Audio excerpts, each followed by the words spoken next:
இந்த பதிவை முழுமையாக பாருங்கள். மறக்காமல் லைக் பண்ணிவிட்டு உங்கள் நண்பர்களோட பகிர்ந்துக்குங்க. அனைவருக்கும் கோபிநாத்தின் அன்பு வணக்கங்கள் நண்பர்களே. சிவனுக்கு ரொம்ப பிடித்த 3 ராசிகள் என்ன அப்படிங்கிறத பார்க்கலாம். அது துலாம், மிதுனம், கன்னி அப்படிங்கிற இந்த 3 பெரும் ராசிகள் அப்படின்னு யாராச்சும் சொன்னாலும் சரி, இல்லை வேறு ஏதாவது 3 ராசி 4 ராசின்னு சொன்னாலும் சரி, தயவு செய்து அடியேன் விண்ணப்பமாக வைத்து கொள்வது ஒன்றே ஒன்றுதான். தெளிவாக தெரிந்து கொண்டு பேச வேண்டும் அப்படிங்கிறது தான்.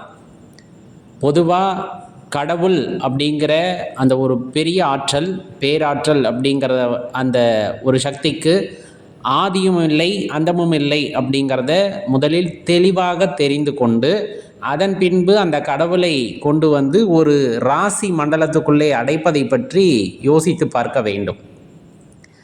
அடியேன் அனைவரிடமே விண்ணப்பம் செய்து கொள்வது என்னவென்றால், ஆன்மீகம் அப்படின்னா அதில் ஒரு தெளிவான நிலைப்பாடு இருக்க வேண்டும். அடியேனும் ஆரம்ப காலகட்டத்திலே ஒரு குழப்பமான சூழ்நிலையிலே எதுவாக இருந்தாலும் அதனை அவ்வாறே ஏற்றுக்கொண்ட காலமும் உண்டு. அதற்கு பிறகாக ஒவ்வொரு விஷயமாக அறிந்து கொள்ள இறைவனின் தன்மை அப்படிங்கிறது ஆதி அந்தம் இல்லாதது, குணம் இல்லாதவர், குறி இல்லாதவர், ஆண் பெண் வேறுபாடு இல்லாதவர், இந்த மாதிரி பல விஷயங்களை நமக்கு நாமே பல கேள்விகளை கேட்டுக்கொண்டு தெரிந்து கொண்ட பின்னர் தான் அந்த இறை கோட்பாடு அப்படிங்கிறது என்னங்கிறத ஒரு சிறிய புரிதல். நம்ம சொல்லப்போனால் தசம பாகத்தில் ஒரு புள்ளி வச்சதுக்கப்புறமா ஒரு 100 150 சைஃபர் சேர்த்துட்டு 1 அப்படின்னு நம்பர் போடுற அளவுக்கு ஒரு சின்ன புரிதல் ஏற்பட்டு இருக்குது அப்படின்னு சொல்லலாம் நிறைய பேர்த்துக்கு.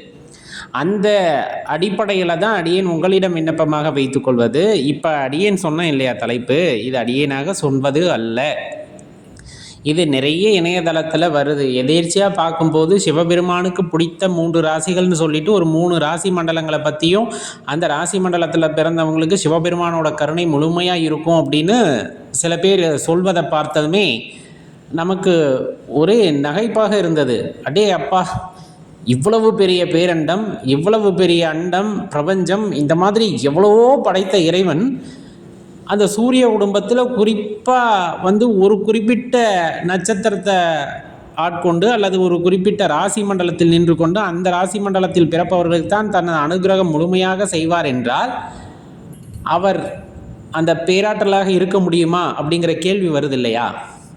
இறைவன் பொதுவானவர், அது அனுபவத்தில் தான் உணர்ந்து கொள்ள முடியும்.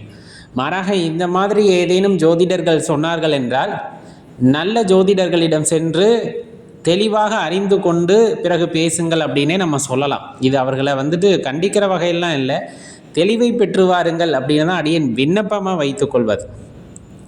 நன்கு அறிந்த ஜோதிடர்கள், நீங்கள் பெரிய ஜோதிடர்கள் இருப்பாங்க இல்லையா, அவங்கக்கிட்டே நீங்கள் ஜோதிடம் பார்க்கும் போது போனீங்கன்னா அவங்களே சொல்கிறது என்னன்னா, இன்னுமே நிறைய பெர்முண்டேஷன் காம்பினேஷன் இருக்குது, எங்களால் அதை கணிக்க முடியல அப்படிங்கிறத அவர்களே ஒத்துக்கொள்வார்கள்.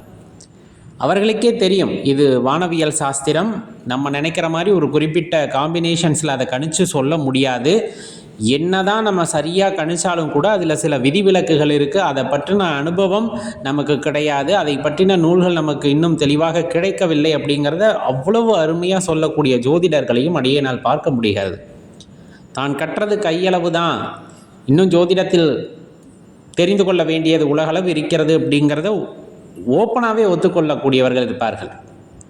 அப்படிப்பட்டவர்களிடம் சென்று கேளுங்களேன், விநாயகருக்கு பிடித்த 3 ராசிகள் எது, முருகப்பெருமானுக்கு பிடித்த 3 ராசிகள் எது, சிவபெருமானுக்கு பிடித்த 3 ராசிகள் எதுன்னா முதல்ல எந்திரிச்சு வெளியே போ அப்படின்ட்டுருவாங்க. ஏன்னா அவர்களுக்கு அந்த இறை கோட்பாடு, இறைவனை பற்றி நன்குனா ஓரளவுக்கு, அடியேன்னு சொன்ன மாதிரி எல்லாத்துக்குமே ஓரளவுக்கு தான் இறை அந்த ஆற்றலை பற்றி தெரியும். அந்த அளவிற்கு அவர்களும் தெரிந்து வைத்திருப்பார்கள். அப்போ யாராவது இப்படி சொல்கிறார்கள், இதில் நம்மளோட ராசி வரலையே, நம்மளோட நட்சத்திரம் வரலையே, அப்போ நம்ம வழிபடுற அந்த இறைவனோட அனுகிரகம் நமக்கு கிடைக்காதா அப்படிங்கிற அந்த ஏக்கமோ அந்த ஒரு தவிப்போ தயவு செய்து யார் மனதிலும் வந்துவிடக்கூடாதுங்கிறதுக்காக தான் இந்த பதிவு. பொதுவாக பார்த்தோம் அப்படின்னா கஷ்டம் எல்லாத்துக்குமே இருக்கும், சந்தோஷமும் எல்லாத்துக்கும் இருக்கும். ஆனால் அதை சந்தோஷமாக நம்ம உணர்றதில்லை, கஷ்டத்தை மட்டும் பெருசாக உணர்ந்துக்குவோம். இப்போ அந்த 3 ராசி மண்டலங்கள் ஏதேனும் சொல்கிறார்கள்னா அவர்களுடைய அனுகிரகம், இறைவனோட அனுகிரகம் அவர்களுக்கு இருக்குது அப்படிங்கிற பட்சத்தில் அவர்கள் எப்படி வாழணும் யோசிச்சு பாருங்களேன். எப்போவுமே சந்தோஷமாக வாழணும். அவங்களோட கோட்பாடு படி. ஆனால் அதில் பிறந்தவங்கள போய் கேளுங்க, அவங்களுக்கு கஷ்டம் வராமல் இருக்கான்னு. அப்படியெல்லாம் கிடையாதுங்க. இறைவன் பொதுவானவர். சரியா? ஏற்கனவே சொன்ன மாதிரி அவருக்கு விருப்பு வெறுப்பு அப்படின்னு எதுவுமே கிடையாது. அப்போ நம்ம ஒரு புரிதல், ஆன்மீகத்தில் தெளிவான புரிதல் வேண்டும். இந்த மாதிரி சில பேர் சில குழப்பங்களை ஏற்படுத்துகிறார்கள். அப்படிங்கும் போது அதன் மீது உள்ள நம்பிக்கை தகர்க்கப்படுகிறது. சொல்லப்போனால் இந்த தினமும் காலையில் எழுந்திரிச்சு சொல்கிறாங்க இல்லையா, ராசி பலன் சொல்கிறாங்க இல்லையா, அது எத்தனை பேர் வாழ்க்கையில் நடக்குதுன்னு யோசிச்சு பாருங்களேன். இப்போ ஒரு 12 ராசியாக பிரிச்சிடலாம். இப்போ 120 கோடி பேர் அப்படின்னு வச்சுக்கிட்டா ஒவ்வொரு ராசியிலையும் 10 கோடி பேர் இருக்காங்க. சரிங்களா? அந்த 10 கோடி பேருக்கும் அவங்க சொல்கிறது நடக்குதா? அவங்க சொல்கிறது பார்த்தா இப்போ மகர ராசிக்குன்னு சொல்கிறாங்கன்னா மகர ராசியில் இருக்க 10 கோடி பேர்த்துக்கு ஒன்றை பார்த்த மாதிரி நடக்கணும். நடக்குதானா? கிடையாது. அதே போல் மேஷ ராசிக்குன்னு சொன்னால் அப்படியே நடக்கணும்? கிடையாது. ஏன்? அது அவர்களுக்கே தெரியும். அவர்கள் பிறந்த கட்டம், அவர்களுக்கு என்ன தசை நடக்குது, என்ன புத்தி நடக்குது, என்ன அந்தரம் நடக்குது அப்படிங்கிறத பொறுத்து தான் அந்த வினைகள் தீர்மானிக்கப்படுகின்றன அப்படிங்கிறது அவர்களும் அறிவார்கள். இருந்தாலும் என்ன பண்ணுறது இல்லையா? அது சில விஷயங்களுக்காக அவர்கள் இறங்கி பேச வேண்டியதாயிருது. அதனால் அவர்களே சொல்லுவார்கள் இது ஒரு பொது பலன் தான் அப்படின்னு சொல்லிட்டு. அதனால் அடியேன் சொல்வது, அதிலே அடிக்ட் ஆகிடாதீங்க. ஜாதகமே உலகம் அப்படின்ட்டு இருக்கிறவங்க வாழ்க்கை மீண்டே வராது. அது ஜோதிடர்களே சொல்லுவாங்க. என்னென்னா 1 வருஷத்துக்கு ஒரு தடவை அல்லது 3 வருஷம் 5 வருஷத்துக்கு ஒரு தடவை கூட எடுத்து பாருங்கள். சும்மா பார்க்காதீங்கன்னு அவர்களே சொல்லுவாங்க, நல்ல ஜோதிடர்கள் அடியேன்னு சொல்வது.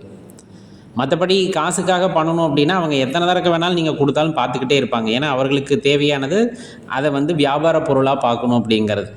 அடியேன் குறை சொல்லவில்லை, யாரையும் மனசை காயப்படுத்தணும்னு சொல்ல. அப்படி மனசு காயப்படுத்தியிருந்தாலும் மன்னிச்சுக்கங்க, இல்லைங்களே. அடியேனுக்கு ஏற்பட்ட அனுபவமும் அதுதான். ஆரம்ப காலகட்டத்திலே இந்த ராசி, இந்த நட்சத்திரம், அப்போ இறைவனுக்கு இது பிடித்திருக்குமா, அது பிடித்திருக்குமா, இன்னும் சொல்லப்போனால் சித்தர்களை அந்த கட்டுக்குள்ளே கொண்டு அடைப்பாங்க. இந்த ராசிக்காரர்கள் இந்த சித்தர் ஆலயத்துக்கு போகலாம். அதெல்லாம் பெரிய அபத்தமான வாதம்.